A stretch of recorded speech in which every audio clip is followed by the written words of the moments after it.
And we're live.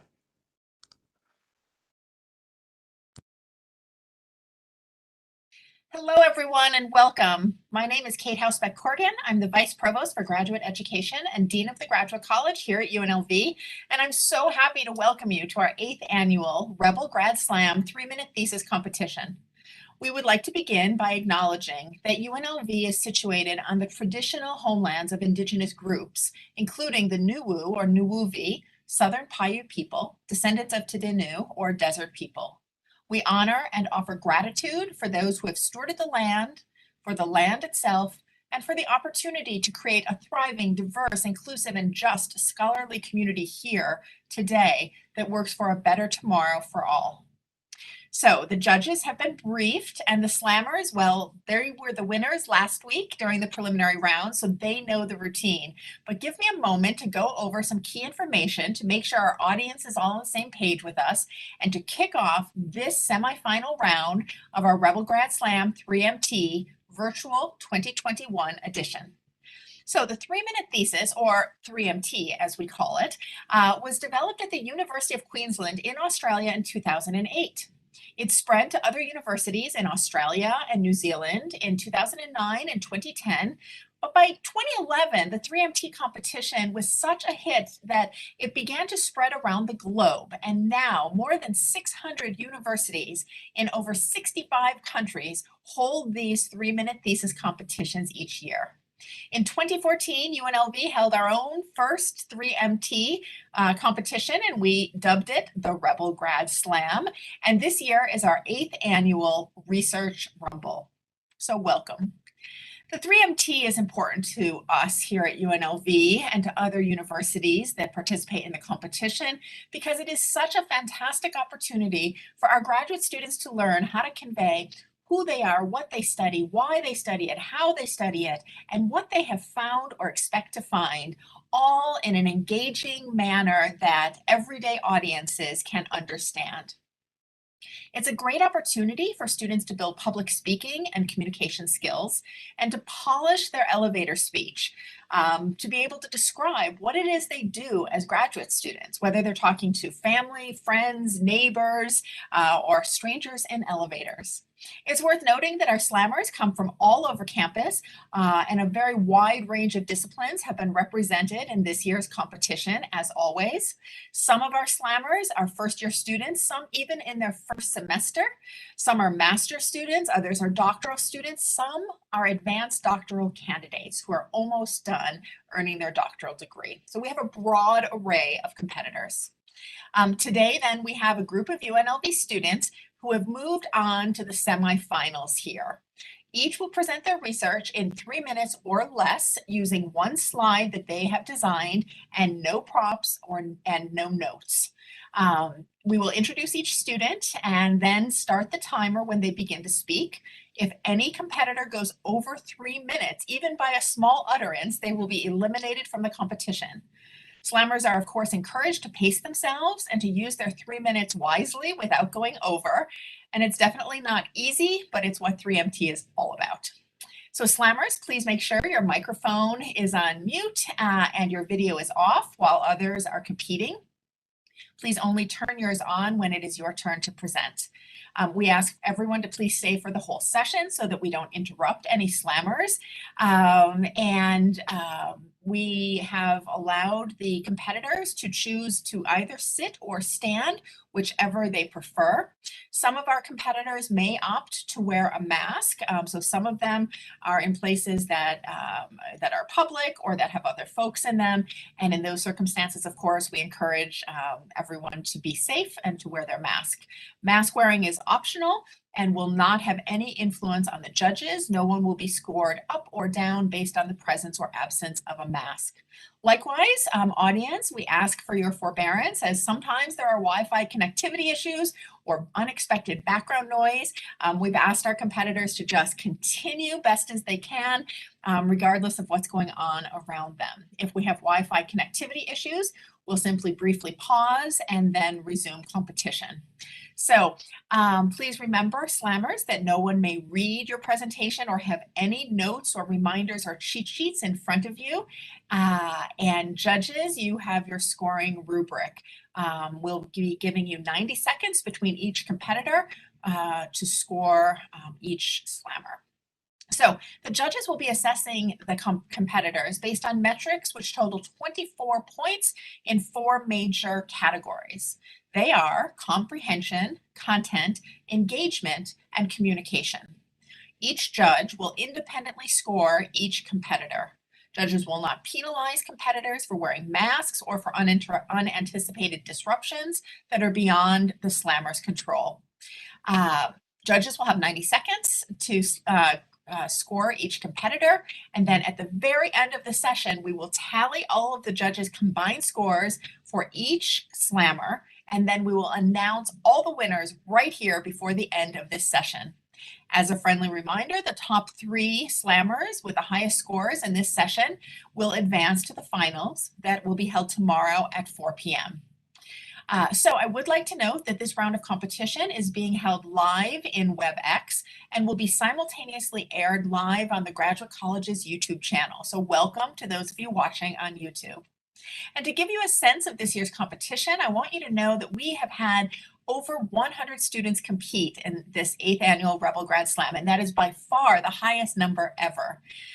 Today, in our 3 semifinal rounds, we have 37 competitors, and we anticipate that the top 3 in each round will advance to tomorrow's finals. So we should have about 9 students competing for the Grand Slam scholarships and awards tomorrow afternoon. So without further ado, let me introduce you to some amazing folks without whom we couldn't have this competition, and that is, of course, our judges. I'd like to welcome and thank the following judges for being with us. Samantha Godby, she is an associate professor and an education librarian with the University Libraries. Janice Pluth, she is an associate professor in health physics and diagnostic sciences in the School of Integrated Health Sciences. I'd like to welcome Dr. Robert Rippey, who is a UNLV alum and executive director of UNLV's Innovation Hub with Blackfire Innovation in the UNLV Division of Economic Development. I'd like to welcome Dr. Shayla Fayazpour, who is a visiting assistant professor in teaching and learning in the College of Education, and Dr. Raphael Oganesian, who is a program manager with the Office of Undergraduate Research in our Division of Research here on campus. I'd also like to thank and welcome Bob Moretti, an alumnus of UNLV and a member of the Graduate College's Dean's Leadership Council, and Rick Arpin, an alumnus also, Office Managing Partner for KPMG Las Vegas, and a member of the Graduate College Dean's Leadership Council. So thank you all for being here. I greatly appreciate you sharing your time, and I know that these slammers are going to make this a tough scoring day for you. So without further ado, we're ready to begin our competition with our first slammer of this semifinal round, and that will be Catherine Gaddis. Catherine is a doctoral student in anthropology studying with Dr. Jennifer Burns, and Catherine is going to slam today on the topic of revising the narrative, representation of the elderly in bioarchaeology and forensic anthropology. Catherine. Bioarchaeology and forensic anthropology are both fields which focus on placing the individual within the context of a larger social narrative. When particular groups of individuals are excluded from this narrative for whatever reason, our understanding of the population or society as a whole is greatly diminished. Now, historically, older adults have been largely underrepresented in both bioarchaeological and forensic research. This is partially due to methodological issues, which often result in the underestimation of age at death. And this is a problem because a key component of this type of research involves the reconstruction of morbidity and mortality patterns. Differences in these patterns observed either between populations or over time may be indicative of larger systemic inequalities which put particular groups at higher risk of illness or injury than others. Interdisciplinary collaboration may help us to address some of the inherent challenges that have contributed to this research gap. I've been working on two different projects, and while they address the problem from slightly different perspectives, they both aim to contribute to an overall better understanding of the lived experiences of older adults and to the factors which contribute to observed patterns of morbidity and mortality among this age group. The first takes a forensic perspective and focuses on observed trends in manner of death among adults over the age of 50 in Clark County, Nevada.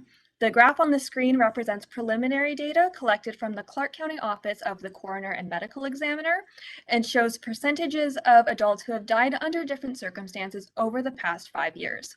While this research is ongoing and the results are still being analyzed, the goal of this project is to explore the effect that the COVID-19 pandemic has had on older adults in our community and to determine whether or not it has contributed to an increased risk of accidental or violent death among this age group. The second project takes a bioarchaeological approach and utilizes data collected from a late medieval Prussian cemetery site located in modern Northeast Poland. This site is representative of an era of complex environmental and social reform. And so by utilizing interdisciplinary methods from clinical medicine and epidemiology to compare observed patterns of pathology and trauma between age groups, we begin to understand specific experiences that are unique to older adults and to characteristics that may have made it more or less likely that an individual would survive to old age during this time. And in doing so, we learn more about human health and resilience as a whole.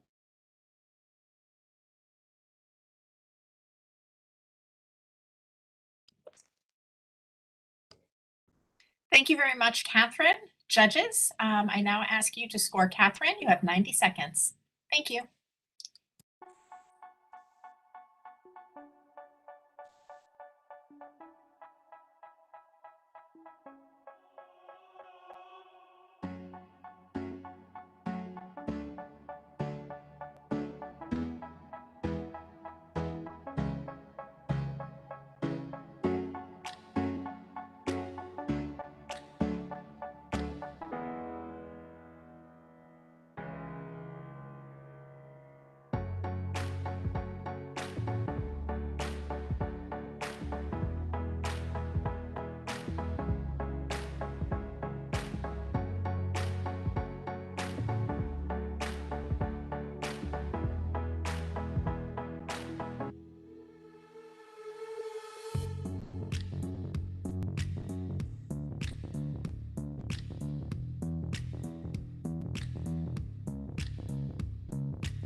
Thank you, judges. I would now like to introduce Valerie Laudensky, who is a doctoral student in mechanical engineering studying with Dr. William Culbreth. Valerie is going to slam today on the topic of computational sodium heat pipe simulation in 3 dimensions for transient nuclear reactor analysis with variable surface heat flux. Valerie. Hi, I'll be talking mostly about heat pipes for these nuclear reactors. Heat pipes are passive closed-loop heat exchangers that can transfer heat from one location to another thanks to phase change. Materials will continue increasing in temperature when heat is added to them, but can maintain a constant temperature when that added heat is used to sustain a phase change, such as vaporization. Heat pipes take advantage of this to operate at a roughly constant temperature and are designed with working fluids that will vaporize at whatever temperature and heat the design requires. For example, the heat pipes that are in all of our computers generally use water, which boils at 100 Celsius, to move heat from the CPU to the fan to avoid overheating. Now, the vapor and liquid state in a heat pipe exists simultaneously, with the vapor carrying the heat from the source to its destination, where it condenses, causing the vapor to turn into liquid, and that liquid flows back to the source to repeat the cycle. While the most common application of heat pipes is in electronics, the inventors of heat pipes had more complex and unique applications in mind, particularly space. My work focuses on a subset of space, nuclear reactors. But with the scrutiny and regulatory requirements of nuclear testing, any design must be modeled with great certainty to ensure that it's both safe and cost effective. Heat pipes are notoriously difficult to model in commercial thermal software, but standalone heat pipe codes can model their behavior quite well. However, very few of these standalone codes will couple with the neutronics and thermal codes for a system-level nuclear reactor analysis. Most of these codes only analyze heat pipes in one dimension, sometimes two, and never azimuthally. But studies have shown that when a heat pipe in a reactor fails, the neighboring heat pipes will experience an azimuthally uneven heat, which could result in cascade failure of the reactor. So I designed Hephaestus with these complexities in mind. It simulates a sodium heat pipe's operation with time and location dependent temperature and heats from a reactor, as opposed to the standard approach of a single temperature and single heat for the entire surface. It has already proven functional in simulating one of the most complex sodium heat pipe experiments to date, but even that experiment didn't account for this azimuthal variations or even internal behavior of a heat pipe. So along with the basics of a heat pipe simulation, that's what Hephaestus is for. Understanding this internal behavior and predicting the azimuthally varying behavior to determine the need and safety of future nuclear reactor experiments. Thank you so much.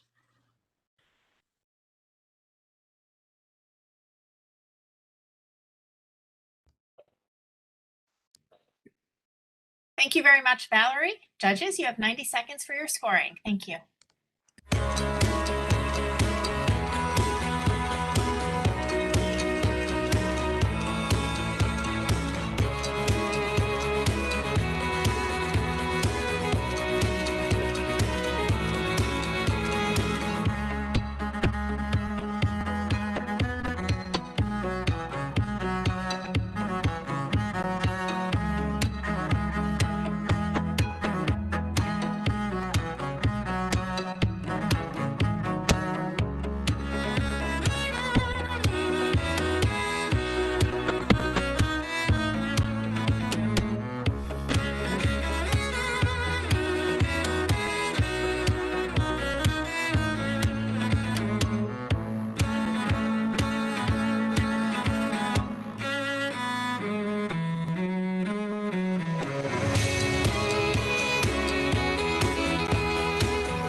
Thank you, judges. Next up, we have Robert Cochran. Robert is a doctoral student in interdisciplinary health sciences, and he studies with Dr. Gabrielle Wolf. Today, Robert will be slamming on the topic of yes and exercise. Robert. Yes and Exercise is a novel online improvisation program designed to help non-motor symptoms for people with Parkinson's. I've been running feasibility tests for the last 18 months and just recently have started clinical trials. I can say that the feedback so far qualitatively is fantastic. Now, Parkinson's is the fastest growing neurological disease in the world, and there's no cure. The motor symptoms, you may know them. They're things like rigidity and tremor, slowed or slurred speech. These are things that are difficult and yet somewhat treatable. The non-motor symptoms are increasingly reported, and these are more difficult to both assess and understand. So there are things like anxiety, depression, stigma, stress. These things can really lead to isolation, and isolation for people with Parkinson's is a killer. So what do people with Parkinson's want? Well, they want a program that fits what their individual expression of Parkinson's is. The saying in the Parkinson's community is, if you've met one person with Parkinson's, you've met one person with Parkinson's. So again, they want something they can really say, this is how I can use this thing to improve what's going on for me. Parkinson's is about rigidity, right? Well, improv is about fluidity. And the neat thing is that we already improvise naturally. So by having that inherent, it's hopefully less scary, number one, but also improv is a skill that can be developed and trained, exercised, if you will, so that we can target it to become greater at whatever it is we're looking to, the individual manifestation is.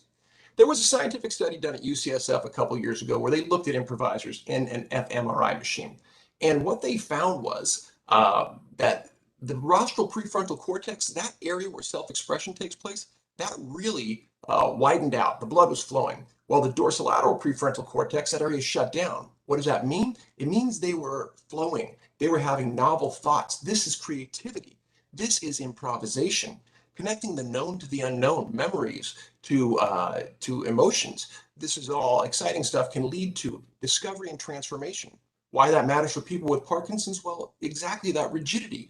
They are often locked up in their thoughts and can't figure out how they want to deal with day-to-day activities. So this type of new thought, this type of flow can lead them to a fluidity in their life and keep them out of isolation. Remember, the isolation can lead to missing medications, skipping exercises. All of these things have a terrible vicious spiral cycle.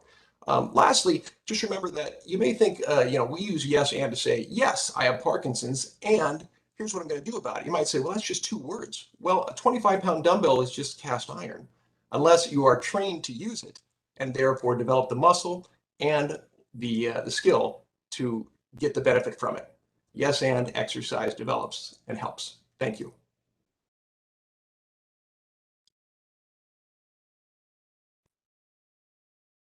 Thank you very much, Robert. And judges, you have 90 seconds. Thank you.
Thank you, judges. I would now like to introduce our next slammer, and that's Kyle Cruz. Kyle is working on a master's in kinesiology with an emphasis in exercise physiology, studying with Dr. James Navalta. Today, Kyle will slam on the topic of sight deprivation and metabolic effects during YMCA bench press test. Kyle.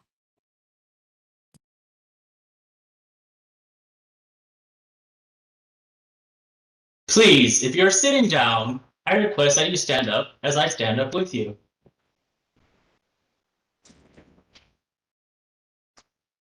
Allow yourself to close your eyes. Remaining with your eyes closed, I will begin a countdown from 10. 10, 9, 8, 7, 6, 5, 4, 3, 2, 1. You may open your eyes and proceed to sit down if you'd like. When you close your eyes, you may have noticed your body sway back and forth, just as I was doing. What you have encountered is something called proprioception. Proprioception is simply the awareness of your body. The ground you're standing on, the breeze from the wind, or maybe the comfy slippers that you have on are all related to the awareness of your proprioception. Naturally, when senses are removed or interfered with, your body compensates for heightening others. Utilizing alternative sensory organs such as nociceptors, which are your pain receptors, or raphidian corpuscles, which is a type of mechanoreceptor, can improve performance or be useful for therapeutic purposes. For example, the bottom left table represents a study done on patients with Parkinson's. Patients who were put through blindfolded balance training, or BBT, while exercising on a treadmill were compared against a group that did not have BBT. The group who underwent the blindfold treatment improved their gait compared to those who did not. The purpose of my study is to determine if there can be an advantage in training in a sensory deprived state, specifically depriving participants of their sight in resistance or stabilization programs.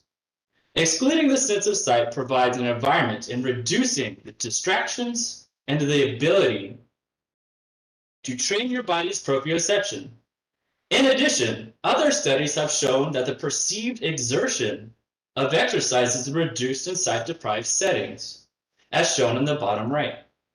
Therefore, the body's ability to withstand a higher level of intensity in a sight-deprived environment could directly impact exercise performance. Thank you for your attention, time, and interest in what I hope will provide a new training modality across fitness and health industries. Thank you.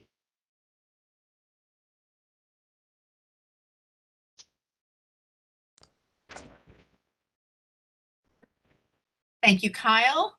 Judges, you have 90 seconds.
All right, I'm happy to introduce our next competitor today, and that will be Robert March. Robert is working on a PhD in radiochemistry, studying with Dr. Ken Czerwinski.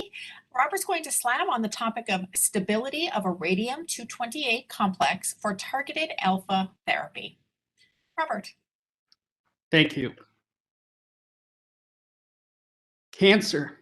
It's not the most joyous of subjects to talk about, but it is a necessary one, and it's also a hotbed for scientific research.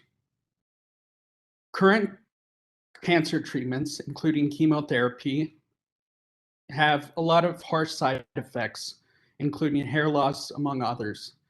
Another one, radiation therapy, which more than half of all people with cancer receive over their cancer treatment, used to, at the dawn of the radioactivity age, used to be whole body, but since then we've gone to more targeted radiotherapy, targeting just the thyroid as an example. But this type of radiation therapy can still have harsh side effects on the healthy cells surrounding the cancerous ones. Wouldn't it be ideal to have a cancer treatment then that spares the healthy ones while destroying the cancerous cells? That's exactly what my research is looking into something like targeted cancer therapy. Now imagine this. It's a Las Vegas Raiders goal line stand. You have the coach calling the play, in this case for my molecule tumor targeting vector. You have the quarterback, the chelating agent, as you can see on my slide, holding the football, in this case the radiation emitter, and for my research, radium-228 as an analog for radium-223. Now, the football or radiation emitter only has 1 yard and can only travel 1 yard, a short distance, and even shorter when you look into the distance on the body scale. The type of radiation that's emitted is alpha particles, a special high energy type of radiation that is able to travel only the size of cancer cells and cause double-stranded DNA breaks. My research is looking into the stability of the complex that you can see on the slide, specifically the complex between the chelating agent in red and the radiation emitter or the radioactive compound. Now, most people, when they think of nuclear, they think of energy. My research is hoping to bring a more, not relaxed, but more healthy view to radiation and how it can be used for nuclear medicine. Thank you for your time listening, and I hope you've come out with a new view on radiation.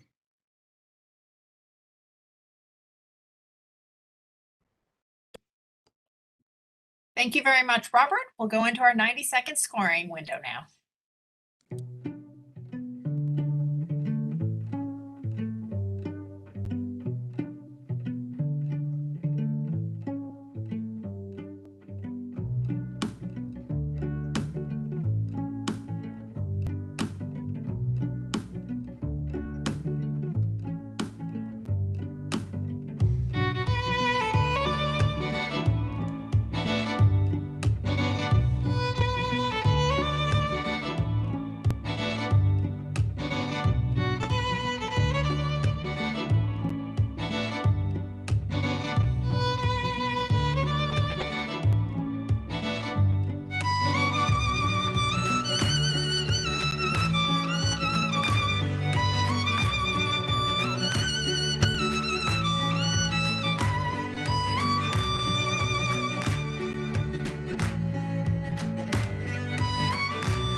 Thank you, judges. Next up, we have our sixth competitor in this round, and that's Jessie Barnes. Jessie is working on a Doctor of Philosophy in Public Affairs, studying under Dr. Jace Farmer. Jessie's topic today is Federal Environmental Policies and Local Level Implementation, a case study on the EPA's COVID-19 Enforcement Discretion Policy. Jessie. When you turn on your tap water, you expect it to be clean, healthy, and safe to drink. The reason why is because public water systems across the United States for decades, just like our Las Vegas Valley Water District, have effectively pumped water out of surface water supplies, groundwater supplies, and treated it to a level that meets federal water quality regulations. However, when a public water system, treats water and sends it out to the community, and that water does not meet the federal water quality requirements, what they've just done is committed a health violation. And in the United States, health violations are relatively infrequent. However, over the past 20 to 30 years, health violations have increased over time. And one of the key reasons suggested by scholars is that federal support, federal funding for public water systems has decreased over time since the 1980s, which brings into question the top-down authority structure of the federal, state, and local government. You see, the federal government can set water policies, right? And the state government makes sure they're enforced. But at the local level, the local government is expected to not only implement that policy, but today pay to implement that policy if necessary. Thus, bringing me to my research question. Do local government-owned community water systems effectively implement new federal water policy? To analyze this question, I actually looked at EPA data, Environmental Protection Agency data, on public water system violations over time. And the policy I chose to take a look at actually is this EPA's March 26 temporary COVID-19 policy, where essentially after the lockdown order, the EPA stated that regulated entities that discharge wastewater into our surface water supplies would not be penalized for not reporting on what's in that wastewater. This immediately prompted public health outcry, suggesting that if we're not getting reports on the water going into, or the wastewater going into our drinking water, this could lead to a public health crisis. So I analyzed this using a quasi-experimental approach, a statistical model, and I was lucky because those public water systems that are sourcing from surface water supplies could be treated as my policy treatment group. And then those public water systems sourcing from groundwater supplies could be treated as my control group. And so after analyzing the before and after violations after this policy, some profound results were found. What I found is that the likelihood of a local government-owned public water system committing a violation in the first month after this policy was 400%, 4 times more likely to commit a health violation. Then I zoomed down in on those community water systems serving less than 10,000 people, so small systems, and I found that the likelihood of a violation increased by 550% in the first month. And then looking at privately owned public water systems, the policy had no impact. Thus, what this indicates is that there's a clear disconnect between federal level policymaking and local level implementation, the ability to implement. Thus, what it indicates is that all communities deserve access to clean, healthy, safe water, not just those communities with enough money to meet the demands of the federal government. Thank you.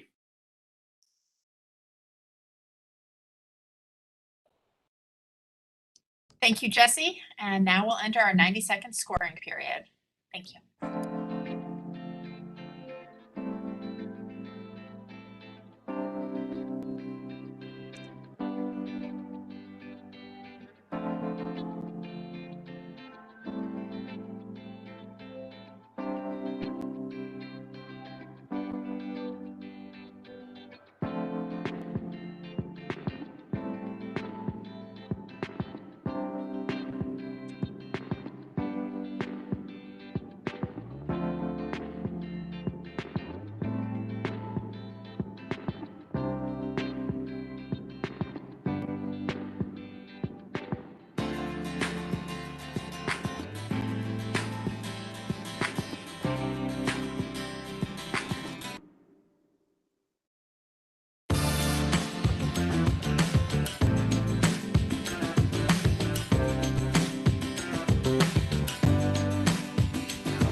Next up, we have Nicole Santero, who is a doctoral student in sociology studying with Dr. David Dickens.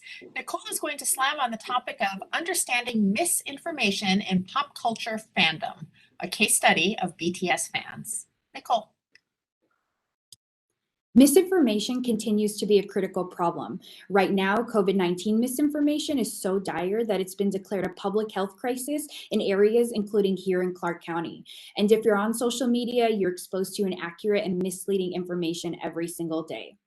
Current research on misinformation has mainly focused on crisis or high-stress situations like the pandemic, natural disasters, terrorism, and elections. So there's a limited understanding on how it works in an everyday context, especially in online environments. Furthermore, strategies to deal with misinformation in such contexts are lacking. So to fill this gap, my co-researchers and I examined fans of the music group BTS, known as the ARMY fandom. And so why study fandoms? Well, fandoms reflect our diverse society and encompass a large portion of the general public that takes part in everyday social media activities. They also coordinate collective action that has significant societal impact. And we examined BTS fans in particular because it's currently one of the largest music fandoms today, known for its diversity, presence, and impact. And they're one of the most active fandoms on social media, sharing content and constantly taking part in collective sense-making. For this study, 650 fans answered the call for interviews. 34 were selected, ages 18 to 64, from 17 different countries and diverse backgrounds. And based on their responses, we created this activation engagement framework on how social media users deal with misinformation, and it focuses on 2 dimensions. The first is the vertical y-axis of active and passive response. On the active side, participants stated that in some situations involving misinformation, they thought it was better to be proactive and deal with it head on because it could have immediate or harmful consequences if they don't. On the other end, some participants decided it was better to just not do anything about it, especially if the discussion contains baseless rumors or intent to simply provoke the fandom just for engagement. Then the second dimension is the horizontal x-axis of engagement and distancing. On one end, participants chose approaches that directly engage with others or the information itself. And then on the distancing end, some participants try to remove the information they don't want to see, or they completely remove themselves from the space entirely. And so overall, this fandom showcases grassroots efforts to fight misinformation and build collective resilience to this. And despite the influx of information in the fandom, they develop strategies that they not only employ for themselves, but also share with others, thus protecting the community and even helping to care for their own mental health.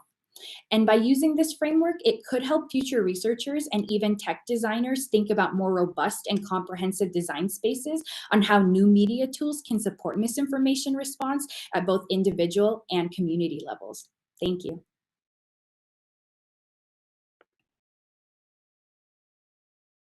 Thank you very much, Nicole. And now we'll pause for scoring.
Our next competitor today is Hui-Ting Shi. Hui-Ting is going to slam on the topic of focus of attention influences volleyball serving. Hui-Ting is a doctoral student in interdisciplinary health sciences and studies with Dr. Su-Ping Li.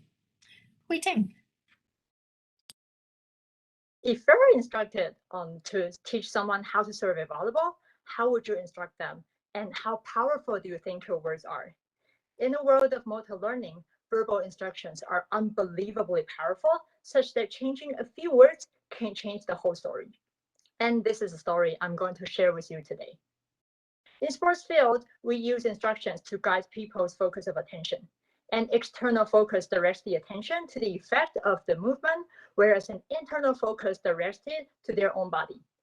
Literature has shown that adopting an external focus benefits motor performance. However, we don't know much about the biomechanical mechanism.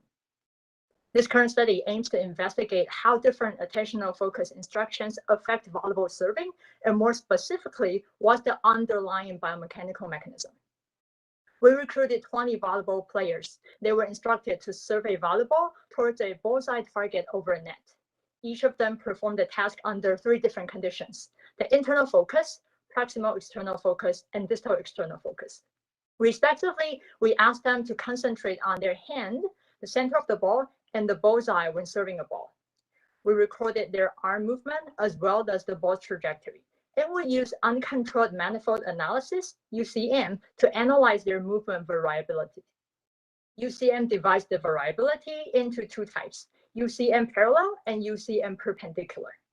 By definition, UCM parallel provides successful performance strategies for a task. So a higher UCM parallel indicated a more consistent arm orientation. UCM perpendicular, on the contrary, indicated inconsistency in the performance, so we want the less the better. As you can see in the figure for variance from left to right, internal focus, proximal external, and distal external focus. Less and less UCM perpendicular, the red bars, and more UCM parallel, the yellow bars, were observed. Moreover, we calculated the synergy index and again found that distal external focus elicited the most synergy among all conditions, which indicated that their shoulder, elbow, wrist were together, coordinated with one another closely to achieve that movement goal. And we call it goal-action coupling. That means that we have inherent motor program that will automatically select the most appropriate motor parameters to optimally complete a task. More importantly, what internal focus guided us to, our own body part, might be something we should not consciously think about too much. So next time when you do your favorite activities, why not try to talk to yourself and be more externally focused, more goal-oriented? Let's trust our brain and body, let them do the best for you. Thank you very much.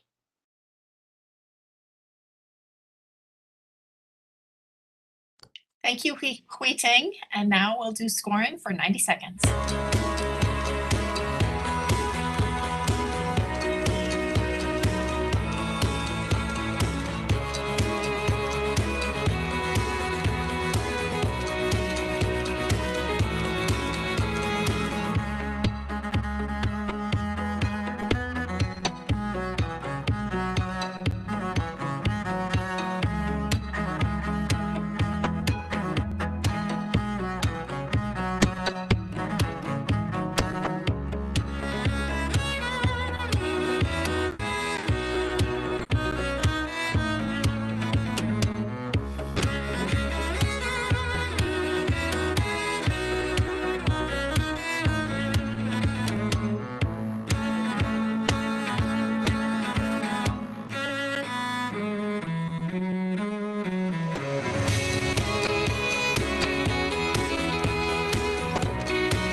Our next competitor today is Lauren Crew, a doctoral student in psychology who studies with Dr. James Hyman.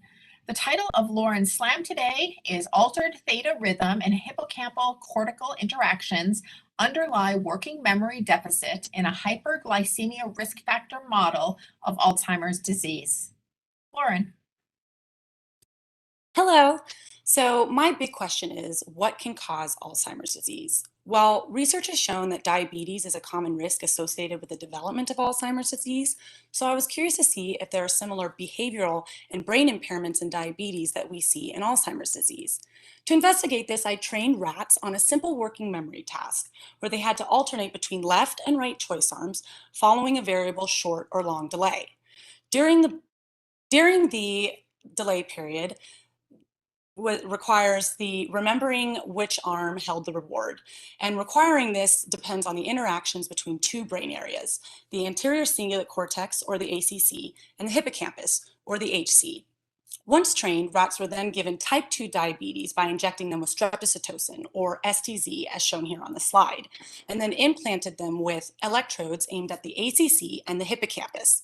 Following surgical recovery, animals were then placed back into the task where I observed their behavior and recorded brain activity from both areas simultaneously while the animals performed the task.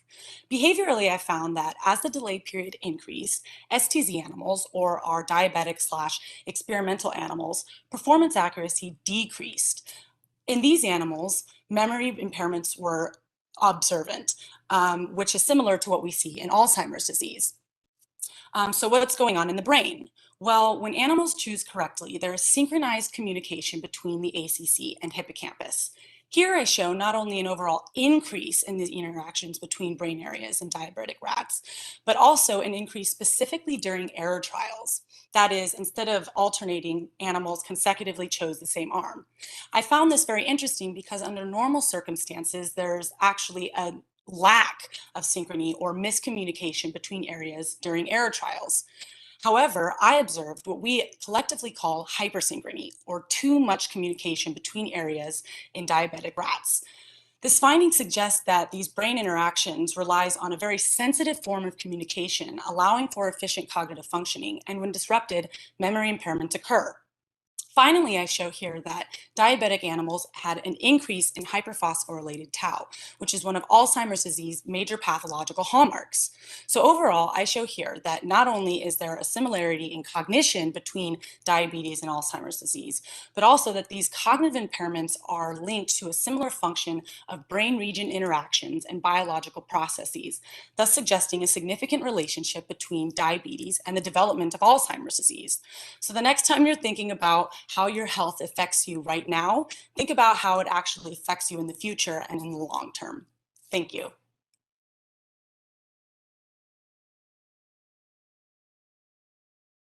Thank you very much, Lauren. Now we have 90 seconds for judging.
Kate, I think you're on mute. Can you hear me? Can you hear me? Yes, can you hear me? Okay, we had a glitch. Let me start again. Hello, everyone. Our next competitor today is James Skelly. He's a master's student in electrical and computer engineering. He studies with Dr. R. Jacob Baker.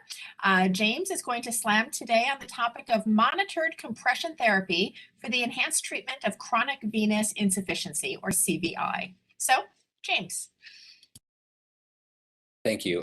In the last quarter century, the percentage of obese adults in the United States has nearly tripled, soaring from around 11% in the mid-90s to over 30% today. Obesity directly leads to diabetes, which results in varying levels of venous disease, which is just a fancy way of saying poor blood flow. The 5 stages of venous disease in the lower legs can be seen in the picture in the upper left, where stages 4 and 5 affect over 2.5 million adults in the United States every year. Stage 4 is known as chronic venous insufficiency, or CVI, and stage 5 is known as venous ulcers. Now, these ulcers tend to develop into open wounds, which are susceptible to infection, painful for the patient, and long-lasting, with high likelihood of recurrence and low healing rates. Thankfully, applying a specific amount of pressure by compression of the lower leg has been clinically proven to drastically decrease the likelihood of occurrence and recurrence, as well as the healing time of these ulcers from as many as 6 months to as few as 60 days. The problem then lies in applying the correct amount of pressure to the lower legs. When nurses wrap the leg, they have no idea how much pressure they are applying, so typically modern wraps do not even promote healing. This problem prompted a former wound care specialist, Dr. John Menezes from UMC, to reach out to our research group asking me to design what is now the device on the right-hand side of the slide. A pressure sensing garment which takes live measurements of the pressure applied to the leg and displays them on a smartphone application. This allows a nurse to wrap the leg with the aid of a live measurement of exactly how much pressure they're applying at each level of the lower leg. The smartphone application display is shown in the bottom right-hand corner, where mmHg stands for millimeters of mercury and is a unit of pressure used in most medical applications. The entire device, including the electronics and the smartphone app, were designed as part of my thesis. The design and the test results have been promising, and UMC has requested 10 more copies of the device for testing on patients immediately. And we're also in contact with the patent agent as we're in the process of patenting the device. Now, the plot in the bottom left-hand corner shows data from tests that we took to make sure our device accurately senses the correct pressure values.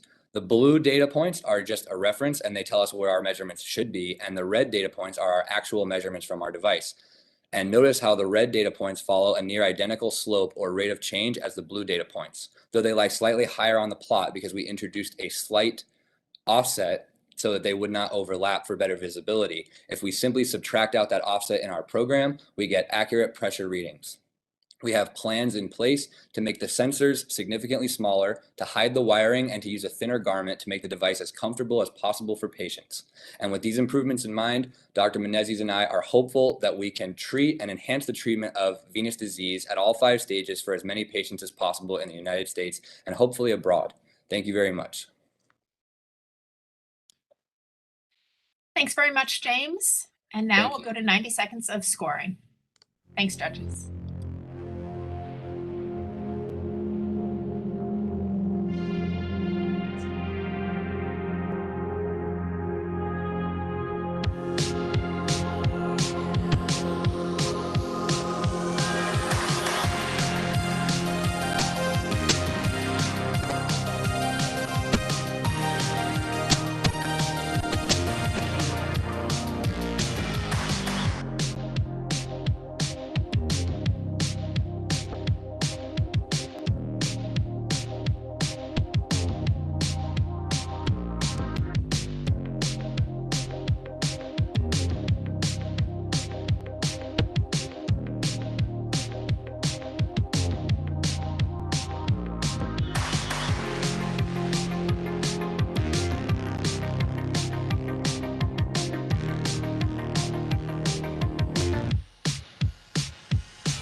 All right, I'm happy to introduce our 11th slammer in this semifinals round. That's Ebony Sherman. Ebony is a doctoral student in CSI EME in the College of Education, studying with Dr. Christine Clark. And the title of Ebony's presentation today is Building Inclusive Environments by Changing Perceptions of Normality. Ebony. Normal is one of the most offensive words in the English language. It presupposes you are and I am not. Normalization is a form of power that legitimizes unequal structures. Teachers are powerful entities. They have the power to include or exclude students. Excluded students are not given the opportunity to are not allowed the opportunity to participate. Students of color are disproportionately excluded. When teachers relate to normality, they create a hierarchy whereby they are at the top and others are ranked according to their own likeness. It is this lens that creates the framework for decision-making, and my research challenges that. Disability is a term that is derived from the word normal. It was designed to be ensure that white able-bodied men remained in power with privilege.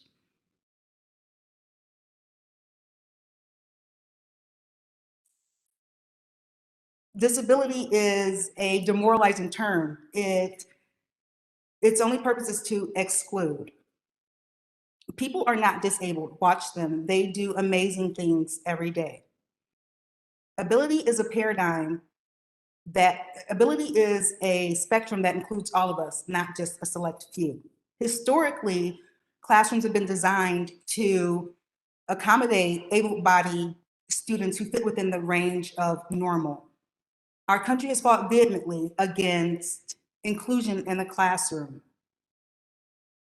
Now is the time for us to reimagine our spaces, our learning spaces. My research findings are clear. First, teachers make decisions out of fear. When students get older, their differences are seen as a threat. Second, we can change the perceptions through our narratives. We are influenced by our conversations, media, and our associations. Third, let's move on. So my work is significant because I have been excluded from the literature. Me and people like me have not been represented. As you look at my slide, you will see all of the voids that I could fill. Or did you perceive my work was incomplete and didn't know that I was missing? Thank you.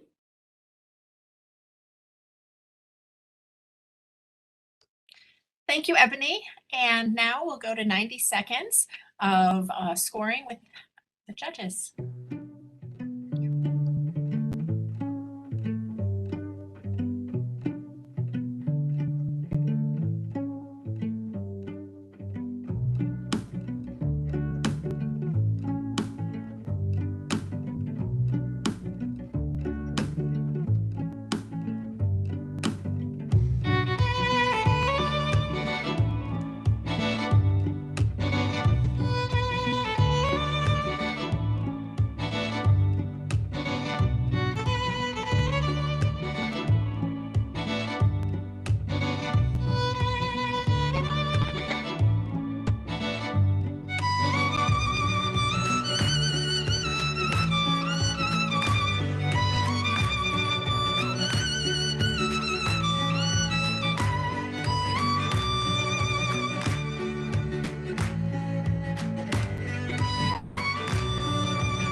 And now I'd like to introduce our 12th and final slammer in this semifinals round. That's Destiny Gonzalez. Destiny is a doctoral student in psychological and brain sciences. She studies with Dr. Erin Hannon and Dr. Joel Snyder. Destiny is going to slam today on the topic of misophonia and high-level auditory processing in adults and children. Destiny.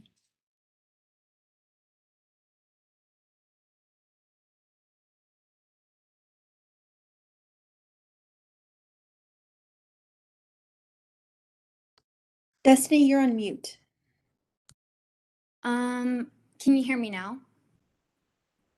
Yes. Okay, all right, thank you.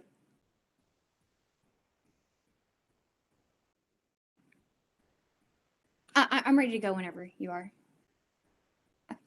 As soon as you start, I'll start the timer. Oh, okay, great, thank you.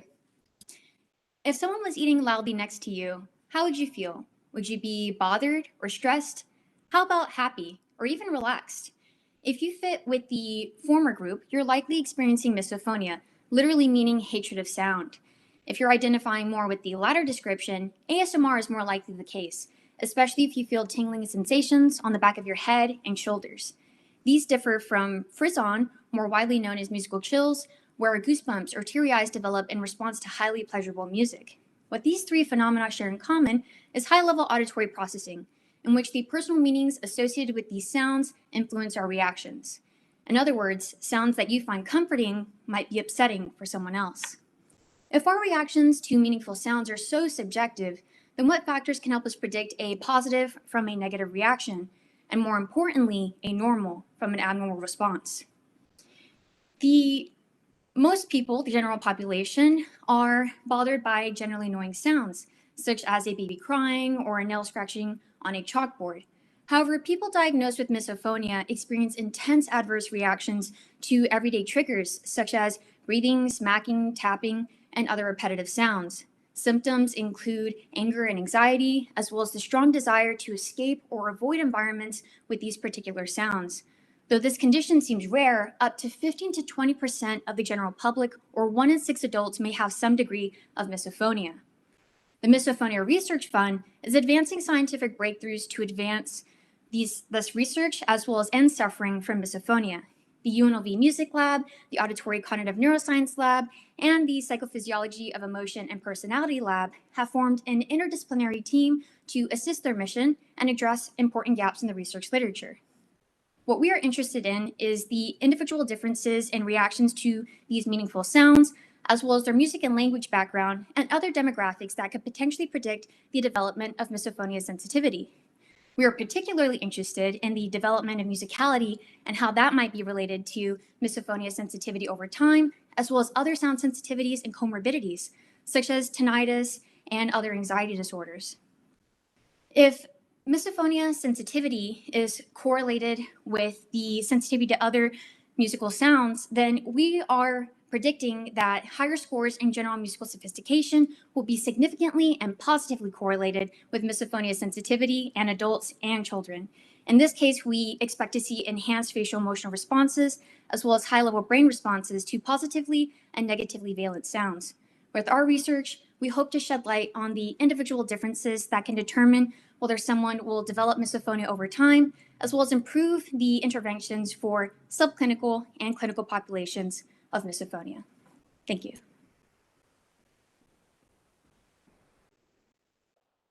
Thank you very much, Destiny. And now we have completed all 12 of our slammers in this round of our 8th annual Rebel Grad Slam semifinals. We're going to give the judges 90 seconds to score Destiny and to submit all of their final scores for all of our contestants today. And then we will be tallying all of those scores and announcing winners, in about 5 or 7 minutes or so. But in the meantime, I want to note 2 things. First of all, everyone who competes in the semifinals gets a free Grad Slam 3MT 2021 t-shirt. You can pick it up tomorrow at the in-person finals at 4 o'clock at the Student Union. or afterwards at the reception. If you can't make it, you can reach out and let us know, and we can arrange for you to pick it up here at the Gateway building on another day. So we will be recognizing the top 3 winners with the highest scores in this round of our semifinals, and they will be advancing with scholarship dollars to the final round tomorrow. We also have something called the Audience Choice Award. And so this allows our audience members to vote for the slammer who won your heart in today's session. I'd like to extend a big thank you to our friends and colleagues at US Bank for sponsoring our Audience Choice Awards. And so all of you out there who are watching and who have seen all the competitors, feel free to use the QR code that you see on your screen, or you can type in the bit.ly web address there into your browser, and you can vote for the slammer that you think did the best job in this round.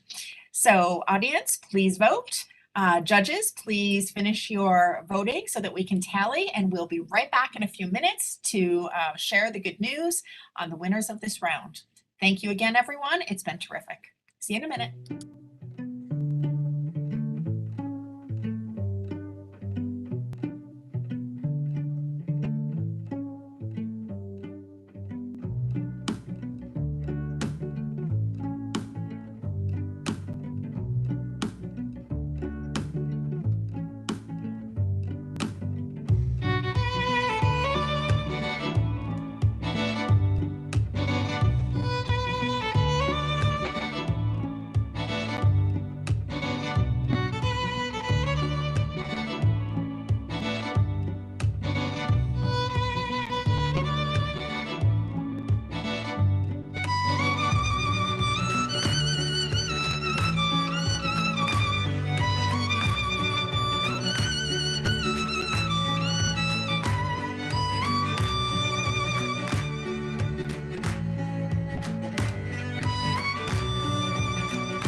Hello, everyone. Well, we have tallied all of the scores and we have the winners. So I would invite both our competitors and our judges to turn on your cameras if you would like to join us for this stage of the event. And we'll be announcing the winners momentarily.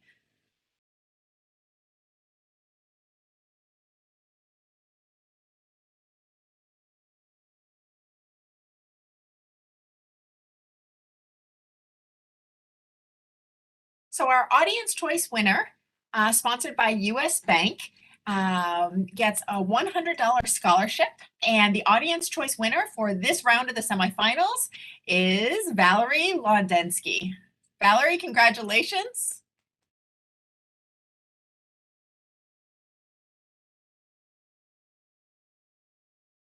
Our third place winner gets a $200 scholarship.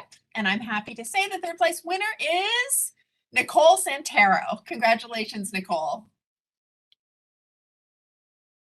Our second place winner goes to Jessie Barnes. Jessie will receive a $400 scholarship. Congratulations, Jessie. And our first place winner of this round of the semifinals is James Skelly. James will receive a $600 scholarship, and congratulations to James. So James, Jessie, and Nicole, you'll be joining us tomorrow at the in-person finals. Tomorrow at 4 p.m. I invite all of you, whether you're watching at home or you're a judge or a competitor, I invite you to join us tomorrow at the Philip J. Cohen Theater on the ground floor of the UNLV Student Union. We will begin the final round at 4 p.m. and there'll be a reception upstairs in the Student Union Ballroom immediately following. The 4 o'clock competition will also be aired live on the Graduate College's YouTube channel. Oh, and I'm getting a late breaking note from our team that there was a tie that they just recounted and noticed for the audience choice. So we have 2 audience choice winners, and the 2 audience choice winners are Destiny and Valerie. And so both of you, each of you, will get the $100 scholarship from the audience choice recognition. So first, second, and third place will compete tomorrow. I hope to see you at the finals. And I just want to take a moment to once again thank our judges. Without you here today and all the other judges who have participated in the last week, we couldn't put on this competition. And so thank you, thank you, thank you. I greatly appreciate it. And to all of you student slammers, you did a terrific job, and I hope that you had fun, whether you're progressing on or not. So I look forward to seeing you tomorrow. Thank you, and enjoy the rest of your day.